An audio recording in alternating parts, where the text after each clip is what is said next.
tardes, bienvenidos al programa de Seamos Derechos Humanos. Hoy me es muy grato aparecer una vez más aquí en el programa.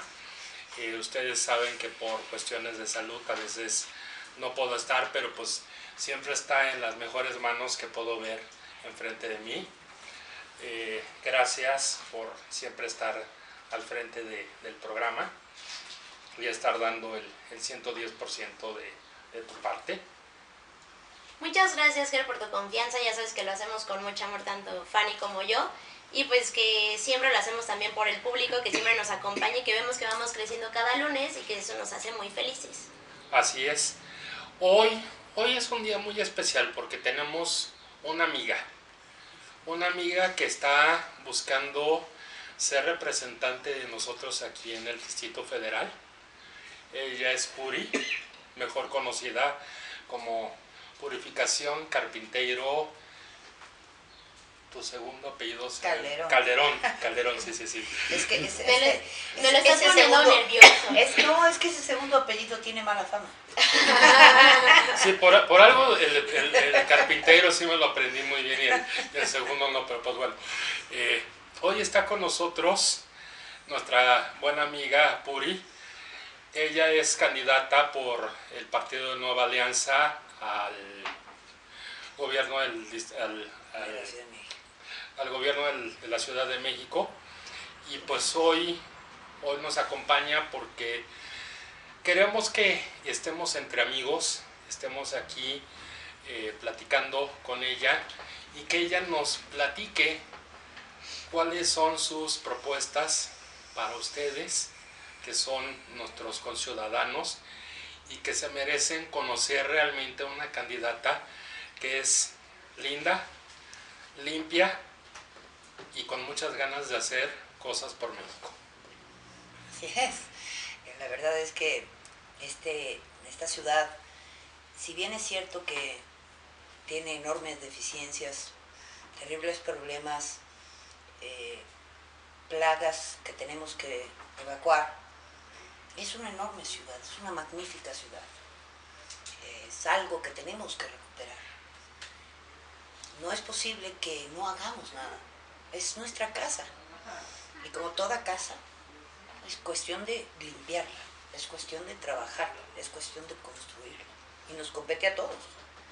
No solamente a quienes la gobiernan, sino a quienes la habitamos. Tenemos que hacer lo necesario para que esta, nuestra ciudad, sea una maravillosa ciudad. Y este 1 de julio es el primer paso con nuestro voto. Con nuestro voto y un voto bien dirigido a una buena candidata para que nos represente y no sea pues lo mismo de siempre, ¿no? Yo creo que antes de entrar como al tema político, nos contarás más sobre ti. ¿Cuál ha sido tu carrera? ¿A qué se dedica Puri todos los días? Cuéntanos. ¡Wow! Bueno, mira, la verdad es que yo provengo de origen mis papás, la verdad es que vengo de una familia que es maravillosa. Mis papás, mi mamá es una española refugiada. Ella nació en Cartagena, España, en la provincia de Murcia. Llegó a México con 7 años de edad, refugiada de la Guerra Civil Española. Y bueno, mis abuelos eran verdaderamente, un ejemplo para mí y fueron muy importantes en mi vida. Mi mamá, la verdad es que es una mujer de una madera, de un roble, esas españolas, ya sabes, ¿no? Que la verdad es más mexicana, es totalmente mexicana, si la ven y la oyen a ella, habla más mexicana que el chile verde, ¿qué te puedo decir, no? Porque pues a los 7 años la verdad te crías aquí, ¿no? O sea, te crías, estudió en la UNAM, es profesionista química, y por su parte mi papá, la verdad es que, bueno, es de una honestidad, es un roble. Él estudió también en la UNAM, es ingeniero químico, jugó fútbol americano, es de esos hombres, porque, en aquellos tiempos, estoy hablando, en los 50, ¿no? Cuando estudiabas en la UNAM, la verdadera tradición, y no sé si es que ustedes lo sepan, era el fútbol americano. Sí. Y el fútbol americano, de hecho, el estadio de la UNAM Sí. fue construido para los juegos de fútbol americano y los tradicionales eran el Politécnico, Poli contra los contra burros Pumas. blancos del Politécnico Sí. contra Contra los los Pumas Pumas. de la UNAM. Así es. Y eran aquellos, digo, el mambo ese del Politécnico, del Güero y todos esos, fueron hechos porque precisamente el fútbol americano era la tradición de esos tiempos, ¿no? Y bueno, mi papá era el fullback y linebacker, porque en ese momento, la verdad es que mi mamá, que lo conoció, cuando lo conoció, dice que un día traía la nariz para un lado y el otro día, la otra semana lo traía para el otro, etc. Pero una de las cuestiones que me enseñó mi padre es que la vida, como en el fútbol americano, lo importante no es cuántas veces te tiren, es cuántas veces te levantan. Y cuántas veces... ¿Qué tan rápido te levantes, no? Así, ¿no? Y cuántas veces te están cargando y tratando de agarrar para que no puedas correr, y que a pesar de que haya tantos hombres detrás jalándote y empujándote para que no puedas avanzar, tú sigas adelante y sigas adelante y sigas adelante. Y digo esto al final de cuentas porque si tú lo aplicas a la vida, a tu vida, a la vida de cada uno de nosotros, son lecciones de vida, ¿no? No podemos esperar que en la vida todo sea miel sobre hojuelas. La verdad es que en la vida nos presenta enormes retos y desafíos a cada uno de nosotros. Y lo que tenemos que aprender es que tenemos que vivir con esos desafíos, esos retos y salir adelante. Y no importa cuántas veces nos caigamos, lo importante no es si nos caemos, lo importante es si nos volvemos a levantar y volvemos a emprender nuestra lucha. Porque eso denota la madera de la que estamos hechos. Claro. Y esa ha sido un poco la historia de mi vida, ¿no? La historia de mi vida y por los principios que me dieron mis padres, principios que van muy de acuerdo con la honestidad, con vivir conforme a mis principios, con lo que creo, con la verdad, ha sido precisamente muchas veces enfrentarme a los grandes, a los poderosos, por defender las verdades y mis principios, y obviamente sufrir las consecuencias de ello, porque nadie puede tratar de vivir conforme a los principios sin pensar que aquellos que se ven beneficiados por la corrupción, que se ven beneficiados por el hecho de que pues obviamente hay connivencia, que hay obviamente una serie de acuerdos en lo oscurito, no van a contraatacar. Es obvio que en su contraataque van a afectar a aquel que está tratando de sacar a la luz toda esa corruptela. Y si yo soy yo, pues obviamente me iban a atacar. Y yo tendría que estar, y tengo, y estuve que estar de acuerdo, entendida, de que iba a sufrir consecuencias. Y esas consecuencias las he sufrido, me han tirado, y por supuesto, he tenido que levantar. Y bueno, cuando dice uno, oye, me he caído, eso no quiere decir que no me duela. Oye, el hecho de que, claro que te duele, y claro que cuando estás en el suelo, y tenerse que levantar, implica un enorme esfuerzo, una enorme frustración, porque muchas veces, se distorsionan las historias, y la gente simplemente, inclusive la gente cercana, los que se dicen tus amigos, te abandonan y se van, porque la gente se acerca cuando estás en la fortuna, pero cuando estás en abandono, se van. Quisiera comentarte algo. Nosotros tenemos audiencia en España. Tenemos mucha gente que nos sigue, entre ellos un gran amigo del programa, muy querido por la señorita y por mí, el buen Juanvi, toda su familia nos siguen desde España, y pues podríamos desearles a toda la gente que nos está viendo en España ahorita que aquí hay una descendiente española que quiera hacer un México mejor, como lo queremos todos, ¿no?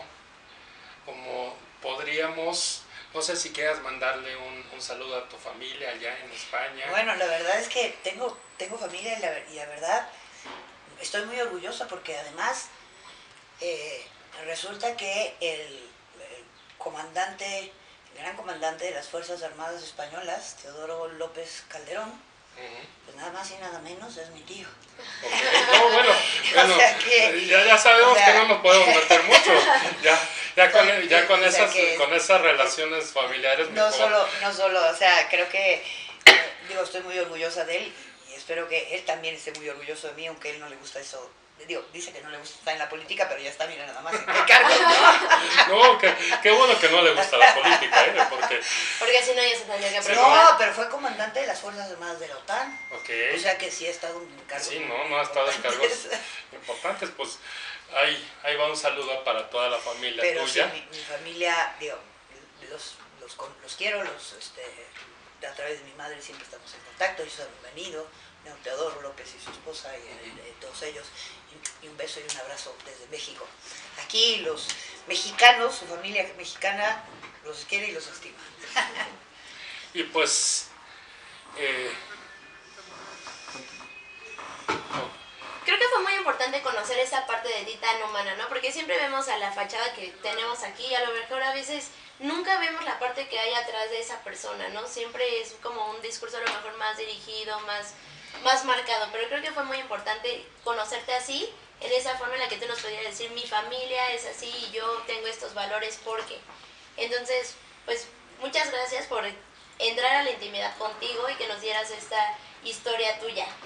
No, al revés, gracias a ti, a ustedes, perdón, por darme esta oportunidad de compartir con ustedes algo de lo que me siento tan orgullosa, porque qué mejor, digo, la verdad, qué orgullo y ojalá, pues todos tuvimos, digo, estoy segura que todos estamos orgullosos de nuestros padres y de sus logros, pero bueno, yo me siento que la verdad es que con una familia como la que tengo, unos padres como los que tengo, porque además también soy la mayor de seis hijos. Mis papás no tenían televisión en ese no, qué bueno que fueron 6, porque yo conozco familias que han sido de 25, no, que, bueno.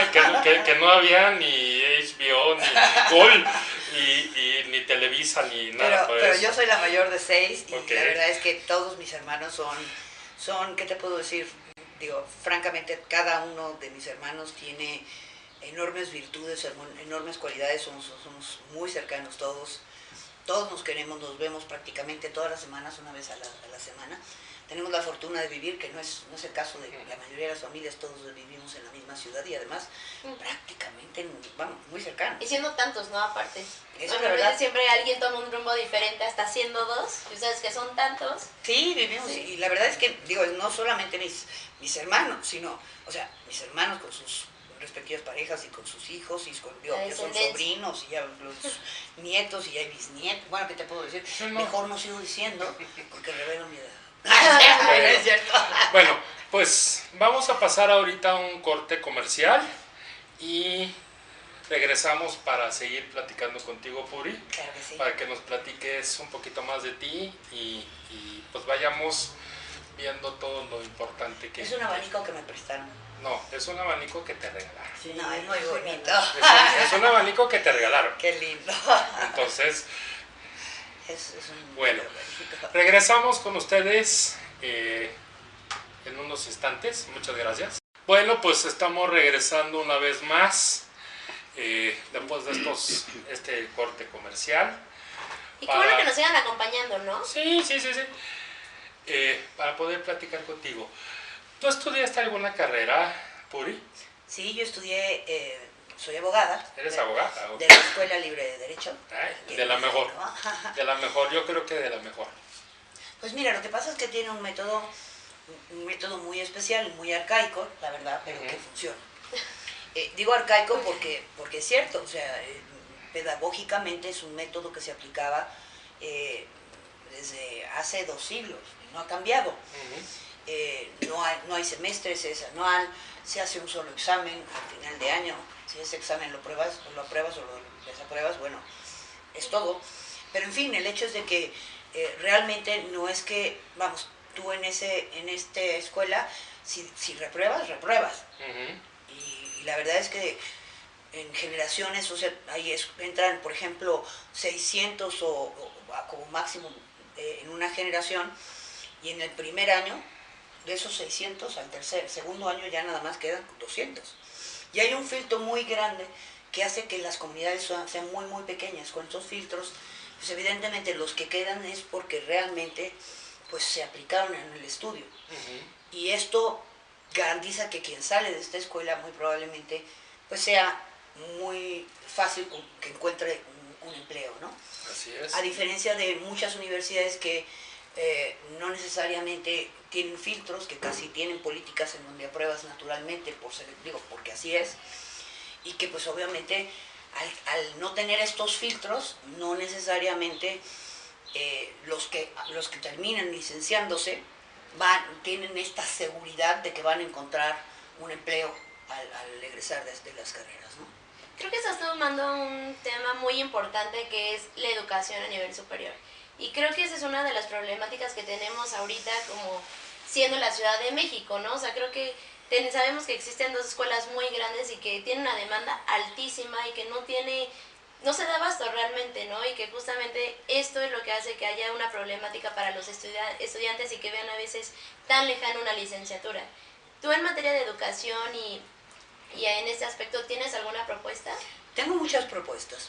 Yo pienso que, primero, tenemos una idea errónea en esta cuestión de la educación superior. Todos pensamos, y claro, es lógico pensar o identificar, y lo pienso desde un punto de vista de padre o madre, o inclusive de un joven, ¿no? Que la mejor forma de progresar dentro de la vida es sacar un título universitario. ¿Por qué? Porque si uno piensa, bueno, pues generalmente yo pienso que si yo tengo un título universitario, es mucho más probable que yo pueda garantizar que voy a tener un mejor salario, que voy a tener un mejor empleo y que voy a poder salir adelante con mucho mejor o más probabilidades que las que tendría si yo no estudio. Lo que no nos estamos dando cuenta es que ya en este mundo una carrera, un título universitario, te va a garantizar eso. Hoy por hoy, las probabilidades de que cualquier estudiante que haya salido con un título universitario obtenga un trabajo es muy bajo. Hay gran desocupación, un nivel de desocupación muy grande y de desempleo de personas que tienen un título universitario. Porque sus expectativas primero sus expectativas salariales, ya por el hecho de tener un título universitario, son mucho más altas que las que en realidad hay en el mercado. En general las empresas, dicen, ¿por qué voy a pagar más? Cuando la verdad es que, por ejemplo, yo ya tengo a gente que ha estado trabajando tal vez con un nivel de bachillerato, que puede hacer lo que este señor, a la verdad, podría hacer, y que tiene ya experiencia y que ha estado trabajando conmigo con niveles de bachillerato. Entonces, la verdad es que existe un problema porque las expectativas de los universitarios son de que van a ganar más y no es la situación. Por el otro lado, existen una serie de materias y carreras que no se adecúan a las verdaderas demandas del mercado actual. Hay una disparidad, porque si nos damos cuenta, ahora el mercado está cambiando. Si bien antes, teníamos una serie de materias curriculares que eran las que pues estaban abasteciendo las demandas la demanda de las empresas, hoy ya no son esas. Vivimos en un mundo en donde la tecnología lo ha cambiado todo, donde las tecnologías de la información y el conocimiento están cambiando las formas de hacer las cosas. Tenemos que adecuar los currículums de las universidades y de las instituciones de enseñanza superior para adecuar. Lo primero que yo estoy proponiendo es, número uno, porque además sucede otra cosa. Yo no sé, en sus tiempos, bueno, tú eres de millennial, o sea que no podemos hablar de eso, pero es que en mis tiempos yo comencé a trabajar cuando estaba en segundo año de carrera. Es decir, yo era pasante de Derecho desde el segundo año de carrera. Y a los estudiantes que yo conozco, incluyendo a mis sobrinos y todos sus amigos, yo no veo que trabajen pensando, o sea, ellos o son estudiantes y una vez que terminan de estudiar, entonces se ponen a buscar trabajo. La verdad es que uno se va forjando la oportunidad de encontrar trabajo desde que está en la carrera, utilizando precisamente sus años de estudiante para ir ganando experiencia. Entonces empiezas a trabajar y te pagan, muchas veces uno paga por trabajar. Yo me acuerdo que yo trabajé en un despacho en donde yo tenía que, para poder trabajar en el despacho tenía que llevar mi coche y tenía que pagar por el estacionamiento más de lo que me pagaban a mí en el propio despacho. Y era parte de irme labrando la vida. Tiene que haber estas bolsas de pasantía en donde las empresas, y estoy incluyendo pequeñas, medianas, grandes empresas, les den espacios en donde se les pague una mínima cantidad, o una cantidad, que en donde empiecen a generar esta experiencia y vayan conectándose, haciendo lo que se le llamaría el networking, estableciendo vínculos de trabajo para que realmente empiecen a explorar qué es lo que les gustaría hacer, porque en términos de una carrera, uno puede decirse, a mí me gusta, qué sé yo, hablando de abogados, el derecho penal. Bueno, a lo mejor no te gusta el derecho penal, empiezas a explorar el derecho penal y te dices, no quiero ser penalista. No, a lo mejor me gusta ser internacionalista. ¿El laboral? O el laboral, o lo que sea. ¿Sí? O lo que sea. Y así en ingeniería, uno le gustaría ser ingeniero de esto, no, uno tiene que ir explorando realmente y entonces establecer las conexiones para empezar a elaborar o trabajar en una empresa o en un despacho o en una consultoría haciendo lo que realmente les gusta, o a lo mejor inclusive decir, no, a mí me gustaría ser mi propio jefe, o a mí me gustaría poner mi propia firma, o mi propio despacho, o hacer mi propia empresa. O sea, creo que lo que los estudiantes tienen que empezar a ver es que tienen que empezar a trabajar desde que están por lo menos en sexto semestre. Sí, y que entonces las propias instituciones de educación superior generen bolsas de pasantía, generen propuestas para que comiencen sus experiencias laborales desde ese momento generando estos espacios. De lo contrario, vamos a seguir con este problema. ¿Sabes qué? Yo te voy a dar una opinión. Desgraciadamente ya somos tantos mexicanos y no hay tantos empleos que muchas empresas ahora ya no se van con el que se gradúa de una carrera, sino ya busca también que tenga una maestría, que tenga una especialidad, que le vaya a dar un plus a la empresa más allá de aquel que se licenció en una carrera.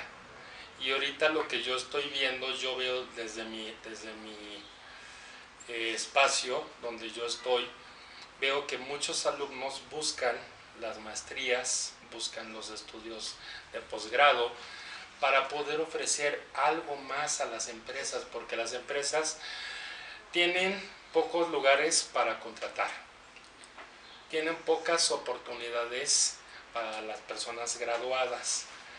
¿Por qué? Porque les dicen, ¿quieres entrar? Tienes que tener 2 años de experiencia. ¿Cuál experiencia si nada más se dedican a la carrera, no? Ahí yo estoy de acuerdo contigo que hubiera la oportunidad de que hubiera las pasantías para que pudiera la gente poder pues aprender, los jóvenes y las jóvenes pudieran aprender a trabajar y que vayan empapándose y vayan decidiendo, me gusta esto, me gusta lo otro de mi carrera, o no me gusta mi carrera, pero me voy a ir a estudiar otra cosa que me gusta y que voy a hacer al 100%, ¿no?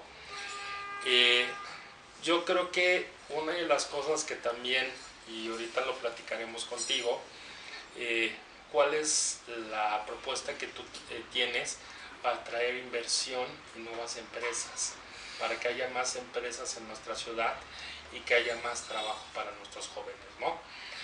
Desgraciadamente nos están avisando que nos tenemos que ir a otro corte comercial. Sí. Sí, es que la plática está tan interesante. Okay. No la sueltes, ahorita regresamos, pero sí nos están avisando que nos tenemos que ir al siguiente bloque de anuncios, pero no soltemos el tema y regresamos ahorita terminando estos anuncios. Bueno, pues hemos pasado un bloque rápido, muy ameno. Suelta la idea que tienes en la punta de la lengua. Bueno, es que creo que estoy muy empapada justamente en este tema que acabas de tocar, que de las oportunidades laborales, ¿no? O sea, tiene menos de un año que salí de la universidad, pero estando en la universidad, creo que hablar como de eso, de que trabajemos durante la carrera es muy importante. Pero ¿qué es nuestro límite, nuestra barrera? Es que tú lo intentas, pero si estás segundo semestre, tercer semestre, cuarto semestre, te dicen que no, que tienes que tener mínimo el 75-60% de tus créditos. Entonces, ¿qué va a pasar? Que cuando tú llegues a eso, ya después tú tienes que cumplir con tus prácticas profesionales, servicio social y al final tu experiencia, pues ya no la puedes ir formando, ¿no? Ya tienes otras prioridades para poder conseguir tu meta, que es el título universitario. Querida amiga, no me digas a mí. Yo lo logré y tú también, ¿verdad? Sí, por supuesto. Se puede hacer. Y pero, la verdad, por eso es que precisamente lo que yo pienso hacer durante mi gobierno, y lo primero que pienso hacer durante mi gobierno, es convocar precisamente a este encuentro entre empresas, de todo tamaño, y academias de institución superior, para que acordemos no solamente la creación de esta bolsa de trabajo, sino también para que las instituciones de estudios superiores vean cuáles son los requerimientos que ellos tienen y cómo se pueden ajustar para que efectivamente sus estudiantes puedan cumplir con todos los requisitos que se tienen que cumplir y a la misma vez poder trabajar. Sí, o sea, creo que es muy importante hacerlo compatible para que entiendan las instituciones de educación superior que el trabajar es parte. Exactamente. Es parte de que sus estudiantes puedan incorporarse al mundo laboral y que lo tienen que hacer no después de que hayan terminado sus estudios, sino que es impatable y tiene que empatar con el hecho que están estudiando. Sí, y otra cosa que yo creo que es importante mencionar es que yo creo que oportunidades de trabajo existen, y muchas, como egresado, pero creo que 4,500 pesos e irte hasta Santa Fe y que tú vivas en el sur, pues la verdad es que no te da, o sea, ni siquiera te da como para tus pasajes, y mucho menos si tienes que comer, si tienes que hacer como tu vida por allá para poder regresar. Esa es la cuestión, como yo te decía, si tú empiezas a trabajar, a hacer tu estado de pasantía, cuando estás en sexto semestre y te van a pagar eso, simplemente lo ves como, bueno, es parte del precio que tengo que pagar por incorporarme al mercado laboral y para aprender. Claro. Porque sabemos que como pasante, pues tienes que arrastrar el lápiz. Sí, exactamente, o sea, te toca, pero ya como egresado. Pero ya como egresado probablemente no estás dispuesto a hacerlo. Por eso es que tienes que anticipar que eso es lo que tienes que hacer antes. Y lo tienes que hacer antes para que una vez que egreses, evidentemente ya cuentes con la experiencia, ya tengas las relaciones dentro de un mercado laboral en donde tú ya tienes las credenciales para decir, ahora sí, yo ya tengo la experiencia y ya tengo el título. Yo quiero entender tu propuesta como algo donde vas a hablar con las universidades y les vas a decir, mira, de tu plan de estudios, quítate 6 materias y darles un poquito más de tiempo a los alumnos para que puedan salir a tener esa experiencia laboral y les hagas un beneficio y te hagan un beneficio y sean mejores personas. No, ajusta tus horarios. Ajusta tus horarios. ¿Qué pasa, por ejemplo, con la Escuela Libre de Derecho? Yo hablaba precisamente de sus métodos arcaicos, que a lo mejor no son tan arcaicos. Todos sus horarios de clases, como dar clases en la Escuela Libre de Derecho es a título honorario, por ejemplo, sus profesores no cobran un quinto. Entonces, por lo mismo, lo hacen en horarios que no son, o sea, que son generalmente los horarios en donde no se elabora. Te dan clase de 7 a 10 de la mañana. Y de 6 de la noche, de la tarde a 10 de la noche, por decirte un ejemplo. Entonces, ¿qué sucede? Que todo el horario laborable está abierto. Entonces, claro que los estudiantes pues tienen todo el día para poder trabajar. ¿Me explico? Ahora, yo no sé, pero yo entiendo que en las universidades en general puedes tener clases a cualquier hora. Y puede ser que tengas clases a las 11, a las 12, a la 1, a las 2, a las 3. O sea, entonces la cuestión es que en la medida en que si las universidades se ajusten para que efectivamente sus estudiantes puedan realmente cumplir con sus requerimientos de estudio, pero también puedan tener un trabajo estable, por decirte, sea de medio tiempo, sea de etcétera, etcétera, o cumplir con todos sus requerimientos académicos, que no sé, me estaba dando aquí una lista, pero rata de no sé quién, cuántos, si les dan esas capacidades, pueden entonces estudiar y pueden entonces trabajar. Y eso es de lo que se trata, que entiendan que el trabajar es parte de una enseñanza y es parte de incorporarse a un mercado laboral. Déjenme decirles, para poder aprender en cualquier materia es necesario incorporar la teoría con la práctica. Claro, claro, claro, claro. ¿Es así? No es lo mismo la teoría que lees en un libro que la práctica que puedes tener. Mira, yo siempre he dicho, en un trabajo. un profesor, a ver, es como siempre lo he dicho, es como si tuviéramos un académico con una maestría y un doctorado en buceo. Nos van a dar clase de buceo de grandes profundidades. El señor se ha estudiado todo lo que se tiene que estudiar, todos los libros más sofisticados de buceo. Pero jamás se ha metido a bucear, ni a una alberca. Yo te puedo decir... A ver, por Dios, no se trata... Estoy de acuerdo no se completamente. trata, y esto es lo que pasa contigo. con la mayoría de los académicos, perdón. A mí me vienen a decir, vamos, digamos, siempre lo he aplicado a la materia de las telecomunicaciones y de la radiodifusión, que es una materia en la que yo, vamos, conozco mucho, ¿no? He tenido la oportunidad de estar involucrada en esta materia desde el punto de vista del sector público, porque ocupé muy importantes posiciones tanto en México como en Estados Unidos como en Brasil, en donde vi el lado de las empresas, conocí el lado de las empresas, sé qué es el internet, sé cómo opera la telefonía móvil, la telefonía fija, la larga distancia, o sea, los satélites, lo conozco íntimamente, sé cómo se le daba la vuelta y nos manejábamos a los reguladores, los reguladores, me refiero a las autoridades, para que las autoridades dijeran que una regla era de una manera, porque nos afectaba de la otra. Pero también estuve al lado de las autoridades y estaba viendo cómo le hacíamos para impedir que los operadores hicieran, o sea, las empresas hicieran esto y lo otro. O sea, conozco, ahora sí que, digamos, la conozco como 360 grados, o sea, totalmente conozco esta industria. Yo te entiendo muy Pero bien. las autoridades, que jamás han estado del lado de la industria, eso sí, tienen, qué sé yo, maestrías, doctorados, etcétera, que son una serie de economistas que hacen puras teorías. Creen que saben todo de la industria, cuando jamás han estado en ella. Son instructores de buceo que jamás se han sumergido ni en una alberca, caray. Yo te voy a platicar algo. Yo terminé una carrera de ingeniería en sistemas. Aquí está mi mamá presente, lo puede percatar.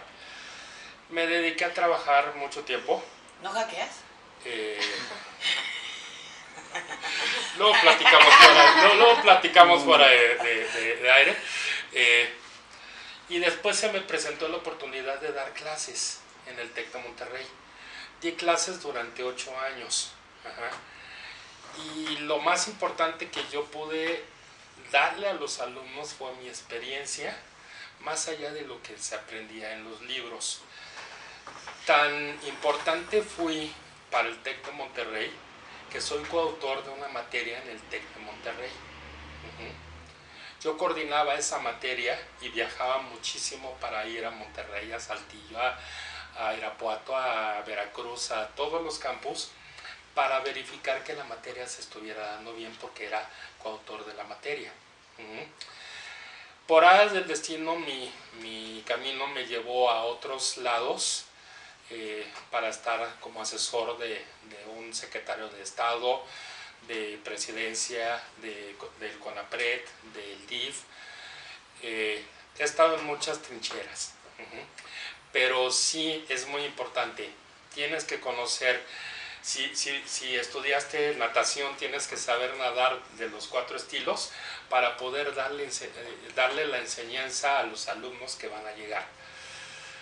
Yo hace rato te hacía una pregunta. ¿Cuál es tu propuesta para atraer inversión a la ciudad y que haya más empresas y más trabajo? Mira, mi propuesta en realidad se subdivide en varios puntos. Hoy por hoy, por ejemplo, en la Ciudad de México, principalmente su actividad económica se basa en el sector terciario. Ah, caray, qué técnica me estoy poniendo. Yo me estoy refiriendo fundamentalmente a las actividades de comercio, el comercio tanto al menudeo como al mayoreo, el sector de servicios profesionales, ¿no? También servicios bancarios, financieros, el sector inmobiliario, el sector profesional de consultoría.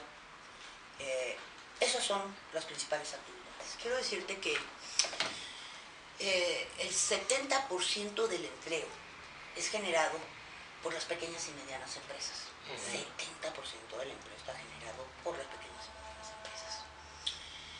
Hemos ahuyentado al sector secundario, es decir, a lo que es la industria manufacturera, lo que transforma, digamos, una materia prima en algo que sería un producto, ¿no? Y bueno, no es una mala estrategia, porque si consideramos que uno de los grandes problemas de esta ciudad es la contaminación, y que la industria por lo general en este proceso de manufactura contamina, bueno, podríamos decir que es una buena idea, a pesar de que la industria genera fuentes de empleo. Yo te diría, tendríamos que apuntalar al sector y hacer que creciera el sector industrial con industrias limpias. Industrias como, por ejemplo, lo que es el reciclaje de la basura. Creo que esas son industrias, y además, por ejemplo, en la zona de Iztapalapa se está dando mucho lo que es la industria de la transformación y del reciclaje de basura. Y creo que es muy importante, porque esas son industrias limpias, son de energía verde. Pero no solo eso, en mi proyecto, yo tengo, primero, uno de los planes que yo tengo, y bueno, no quiero entrar en cómo es que voy a generar los recursos, porque eso no me lo preguntaste, lo que son las empresas, las pequeñas y medianas empresas de la Ciudad de México, que te digo, generan el 70% de los empleos, son unas de las menos competitivas de todo el país. Y son de las menos competitivas de todo el país. Uno de los factores es porque nuestra energía es terriblemente cara, costosa. La electricidad en la Ciudad de México es muy cara.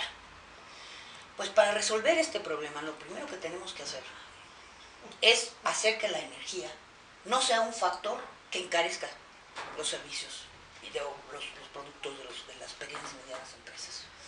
Y para ello, yo voy a crear un fondo de 1.000 millones para que conjuntamente, mano a mano, con las instituciones financieras en garantía, las pequeñas y medianas empresas, ya que estoy hablando de más de 400.000 pequeñas y medianas empresas, puedan comprar con financiamiento paneles solares, con lo cual ellas mismas puedan generar su propia energía.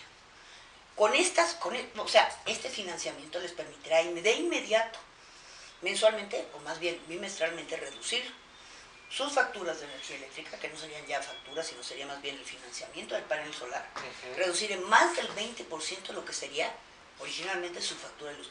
Más del 20%, pagarían menos que lo que sería su factura de luz. Y en 8 años ya no pagar absolutamente nada por concepto de energía eléctrica. Imagínate, se estarían quitando una quinta parte, por lo menos, de lo que es su consumo. Eso inmediatamente haría que estas pequeñas y medianas empresas fueran mucho más competitivas y por tanto generaran, no solamente hubiera la posibilidad de que hubiera más pequeñas y medianas empresas que fueran más competitivas y por lo menos generaran más empresas, más fuentes de empleo, sino que además, ¿verdad?, evidentemente, pues las que existen pudieran tener la capacidad de tener un crecimiento mayor y pudieran generar además estas fuentes adicionales. Pero no solo eso, tenemos un sector que es el sector primario, campo, agricultura, que está totalmente abandonado y que está siendo abandonado por nuestros campesinos. Es impresionante cómo es posible que Xochimilco, con sus métodos tradicionales de cultivo, métodos milenarios, que no existen en ningún otro lugar del mundo. Si ustedes vieran las legumbres que se cultivan ahí, no lo podrían ver ni en la mejor tienda gourmet del mejor lugar del mundo. Caray, la lechuga, las legumbres, el cale. Es que, van a un supermercado y por lo menos las ven en 100 pesos. En serio, estoy hablando en serio. Y es que es increíble lo que se ve. Yo estuve ahí, veía las chinapas cultivadas por una señora que tenía, no sé, 70, 80 años, que por cierto me reprobó, porque le estaba yo haciendo así, me dijo que no, que por favor no le echara a perder su chinapa. Pero veías lo eso, que era una cosa maravillosa. ¿Sabes en cuánto te las venden en Xochimilco? En 3 pesos. Cuando en el súper te la están vendiendo en 80 o 100. ¿Quién se gana? ¿Quién realmente se está ganando ese dinero, sino el intermediario? Lo que tenemos que hacer es que esos campesinos realmente sean los que vendan directamente al consumidor para que obtengan un precio justo. Y ese precio justo, y el consumidor final obtenga también un precio justo, no tenga que pagar 80 pesos para la lechuga, sino pague realmente lo que vale la lechuga, y por el otro lado el campesino obtenga una ganancia verdadera por lo que él está produciendo. Entonces tenemos que invertir para recuperar esas tierras. Y estoy hablando no solamente de las chinapas de Xochimilco, estoy hablando de las terrazas de Milpalta, estoy hablando de las parcelas de Clavo y de Tlalpan. Para que vuelvan esas tierras. Y es muy importante, porque los campesinos son los que están manteniendo, primero, nuestras áreas naturales protegidas. Entonces, ustedes sabían que la Ciudad de México, 60% del territorio de nuestra capital está constituido de terrenos de áreas naturales protegidas y suelo de reserva. No, la verdad es que yo ni siquiera lo sabía, pero Puri, creo que vamos a tener que cortar aquí un poquito porque nos vamos a ir a un corte comercial, amigos. Yo sé que estabas muy inspirada y ni siquiera te podía cortar, pero es necesario irnos al corte comercial. Vale. Así que por favor, amigos, no se muevan. Estamos regresando una vez más después de estos anuncios y pues Puri, queremos seguir escuchando tus propuestas, lo que tú eres. Nos dejas atónitos, como decía la licenciada Neidy, es que me cuesta trabajo decirle Merit y siempre me corrige el Merit, mejor prefiero Neidy. Utilizar el segundo nombre, pues como tú quieras. Sí, no, es que es de cariño. Pero bueno, quisiéramos seguirte escuchando porque pues, nos cautivas. Qué lindo. Nos cautivas con lo que nos estás platicando, nos estás enseñando a que votemos por ti. Pues ojalá les esté enseñando lo maravilloso que es nuestra ciudad y todo lo que podemos aprovecharla, que hay mucho que aprender. Sí, es cierto. Yo empecé mi campaña y la empecé hablando de que la Ciudad de México tiene 5 plagas. Y después dejé de usar las plagas para decirles que son las 5 grandes oportunidades. La verdad es que la Ciudad de México tendría que ser una ciudad de justicia. Hoy por hoy impera la ilegalidad. Es una ciudad de ilegalidad. La impunidad es rampante. Nadie tiene consecuencias de sus actos. Y digo nadie, en realidad me refiero, los poderosos no sufren consecuencias de sus actos. Las autoridades roban, son negligentes, son corruptos y no pagan por ello. Lo hacen sin que sufran consecuencia alguna. Saben que lo pueden hacer. Como nunca jamás han visto a un solo funcionario ser penalizado por sus actos, lo vuelven a hacer y lo vuelven a hacer. Total, al final de cuentas no pasa nada. Y igual el sector público, y lo vemos con la mafia inmobiliaria. Es decir, llega a la mafia inmobiliaria y simplemente consigue, quién sabe cómo, permisos inmobiliarios, usos de suelo para construir edificios en lugares en donde la verdad es que no hay uso de suelo. ¿Cómo le hacen para conseguir los permisos? Son magos. Y que las consecuencias las vemos el 19 de septiembre. Pero claro, ¿no? Son magos, consiguen permisos en usos y permisos de suelo de la CEDUBI, de las delegaciones para construir edificios de no sé cuántos pisos en colonias en donde se sabe que hay falta de agua, que no hay posibilidades de movilidad, que el tráfico se va a volver imposible, que no hay suficiente electricidad, etcétera, y de repente vemos megaconstrucciones de no sé cuántos edificios. Y todos los vecinos se quedan sin agua. Y todos los vecinos se quedan con el problema de que ahora resulta que se tienen que movilizar no sé cuántos automóviles privados porque resulta que se hacen tapones y bloqueos. Y se hacen centros comerciales que bloquean el tráfico porque no, las entradas y salidas, bueno, se vuelven imposibles porque no hay forma de entrar. Y esos permisos, y todo sigue sucediendo. ¿Y quién es responsable? ¿A quién se le ataca? ¿Cómo se le hace? No hay a nadie a quien denunciar. Todas las autoridades son conniventes, pero no solo autoridades, el sector privado, las mafias que obtuvieron las licencias de construcción, que construyeron. ¿Les pasa algo? No, se volvieron multimillonarios, ¿no? Con esas construcciones. Esta ciudad impera la ilegalidad. Paga el que no tendría que pagar. Pongo un ejemplo. Las cárceles hoy por hoy están llenas de personas, de jóvenes, por haber consumido marihuana. Esos son los que están en las cárceles. El 60% de nuestra población carcelaria está por consumo de marihuana. Por Dios, esos no son delincuentes. El delito de consumir marihuana, más de 5 gramos de marihuana, es un delito, no debería existir. La Suprema Corte de Justicia ya determinó que la Ley General de Salud que lo determina es inconstitucional. Que esa es una pena absurda, porque al final de cuentas se trata de un delito en contra de la salud. Siendo algo en contra de la salud, al final de cuentas somos nosotros determinantes. Decir, oye, si es contra la salud, es peor que estén en la cárcel esta bola de jovencitos, donde lo único que están haciendo es aprender de la escuela del crimen. Una vez que salgan de las prisiones, ¿a dónde van a ir? Y sin embargo, los verdaderos responsables, los que están cometiendo el crimen, están fuera. A esos no los paga nadie. Esos están amafiados con los altos mandos de policíacos. Es increíble que nuestra ciudad sea una ciudad de injusticia, de ilegalidad, de impunidad, en donde la ley se aplica a quien menos tiene, pero a quien más tiene y a los corruptos. Es una justicia ciega, no hace nada absolutamente. Y peor, porque es una ciudad en donde la desigualdad, la brecha entre los que todo lo tienen, no tienen, y aquellos que no tienen nada, es simplemente inmoral. Es imposible que alguien no tenga la conciencia de ver cómo es posible que pared con pared, muro con muro, haya mansiones absurdas, y al lado esté un jacal con apenas techo de lámina, con personas que estén sin poder tener lo suficiente ni siquiera para comer. Y que no hay servicios.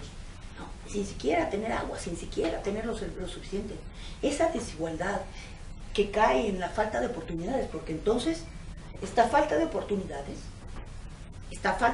para los jóvenes, ahí sí, que terminan obviamente por desertar el bachillerato, por no terminar ni la secundaria, ni la preparatoria, déjate ya la universidad, o sea, por Dios, no terminan. Pues al final de cuentas esa falta de oportunidades significa una pérdida de esperanza. ¿Qué van a hacer de su vida? A los 12, 13, 14 años, ¿qué tienen de su vida? Tenemos que darles una esperanza. Tenemos que darles una capacidad de vislumbrar que su vida puede ser diferente, que pueden salir adelante. Porque si no se convierten en carne y cañón de ¿quiénes? De las organizaciones delictivas. Esas organizaciones que ven en ellos precisamente a inimputables. ¿Por qué inimputables? Porque hasta los 18 años ellos son inimputables. Pueden cometer cualquier crimen y entonces ellos son los que al final de cuentas matan. Esos jovencitos son los que cometen todo tipo de delitos y si mueren, a los cárteles les vale gorro, los mandan a matar y si los matan, que se mueran, son moscas. Y si los drogan y se les hacen y se les para que puedan hacer todo esto, les tienen muy sin cuidado. Tenemos que corregir eso, tenemos que limpiar, tenemos que darles oportunidades y tenemos que atacar a la corrupción que existe y a la connivencia que existe entre los altos mandos, tanto de la Procuraduría General como de las fuerzas de seguridad, con los cárteles de delincuentes, para que efectivamente nuestra policía no pueda ser dirigida a proteger a los cárteles, sino al revés, a otorgarnos seguridad, darles capacitación, darles un sentido de pertenencia, darles un futuro, sentir que nuestra policía al final de cuentas tiene dignidad, que también va a tener una esperanza, porque no es posible que mandes a un policía a enfrentarse con las fuerzas del crimen que están más armados que nada y no tienen ni siquiera para alimentar a su familia. Tenemos que darles también una dignidad. Pero en todo, también tenemos que enfrentarnos al hecho de que la Ciudad de México tiene un problema de movilidad. El tráfico simplemente es algo que no podemos lidiar. Las políticas públicas se han enfocado estos últimos gobiernos a privilegiar la transportación privada y no la pública, cuando en todas las megaurbes siempre se ha obviamente comprendido que el transporte público es la única solución. Tenemos que privilegiar el transporte público sobre el transporte privado, y eso es lo que tenemos que hacer, invertir realmente en soluciones de transporte público, porque es la única forma en que podemos salir adelante. Y por último, tenemos que resolver un tema que es apocalíptico. México es la segunda ciudad dentro de las 10 según la ONU que está a punto de quedarse sin agua. Y ese es un recurso que tenemos que resolver. El agua es algo que tenemos que saber manejar, porque o tenemos o no tenemos agua, o tenemos demasiada. Cuando llueve nos inundamos, y cuando no llueve hay una sequía pavorosa. ¿Cómo es posible que no la estemos aprovechando? Existen soluciones, solamente que que los gobiernos han sido omisos. Es por eso que tenemos que cambiar, tenemos que hacer un cambio radical. Tenemos que precisamente buscar una persona que sea capaz de enfrentarse a todos aquellos que van a oponerse a los cambios que se necesitan implementar. Sabemos que todo cambio implica resistencias, sobre todo resistencias de aquellos que se han beneficiado del status quo, de lo que sigue. Yo soy esa persona. Yo he sido capaz de enfrentarme a los más poderosos, inclusive a un presidente de la República. He sido capaz de enfrentarme a los poderes fácticos. Yo no tengo jefe. Yo no tengo ningún compromiso político con nadie. Yo no tengo compromisos con las mafias. Yo no tengo compromisos con los oligarcas y los poderosos, ciertamente, no con las inmobiliarias, como cierta persona, como ya sabemos quién, perdón. Yo soy una mujer en trono. Yo soy una mujer que me comprometo y quiero ver a esta ciudad en todo su potencial. Estoy empeñado en cambiarla, porque es mi casa, porque es mi ciudad y porque son todos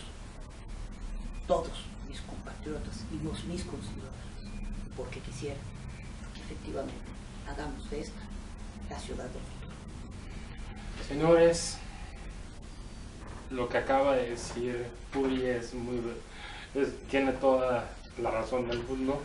Tenemos que pensar en cómo cuidar nuestra agua, cómo tapar todas las fugas que hay en toda la ciudad, cómo ayudar a que cada ser humano que vive en esta ciudad viva dignamente. Y pues creo que, como lo dijo Puri, ella puede ser la persona que nos pueda llevar a ese cambio necesario. Merit, tus últimas palabras. Bueno, sí, suena muy trágico mis últimas palabras. Del programa, ok, perdón. Ay. Pues bueno, solo les queremos recordar que tanto Seamos Derechos Humanos como la Organización Juvenil para las Naciones Unidas les habíamos dicho desde hace unos meses que estábamos comprometidos a llevarles hasta ustedes, hasta sus casas, hacia donde nos estén viendo, pues la mayor información sobre los candidatos que tenemos para que el 1 de julio hagamos un voto informado, y creo que esta es una perfecta representación de lo que estamos haciendo y que cómo nos esmeramos por poder conseguir a la gente para que pueda venir a mostrar sus propuestas, para que ustedes estén seguros de quiénes van a votar el 1 de julio y que sobre todo que lo hagan, ¿no? Así es. Pues yo también me despido, espero verlos pronto, que me vean pronto, mejor dicho, porque yo no los veo. Un saludo muy especial al buen Juanvi y a su familia. te queremos mucho y los queremos a todos nuestros teleescuchas, porque sabemos que nos siguen semana tras semana, lunes tras lunes a las 2 de la tarde, y pues aquí estamos una vez más deseando que para el próximo programa nos sigan y seguirles dando estas oportunidades de conocer y de ser mejores seres humanos, como dice el programa y el título. Seamos derechos y humanos. Gracias. Y Puri, muchísimas gracias por acompañarnos. Espero que hayas tenido una excelente hora con nosotros y pues que sepas que esta también es tu casa. He estado con amigos. Muchísimas gracias por la invitación. Encantados nosotros de tenerte. Gracias. Y amigos, nos vemos la siguiente semana, así que por favor no olviden sintonizarnos.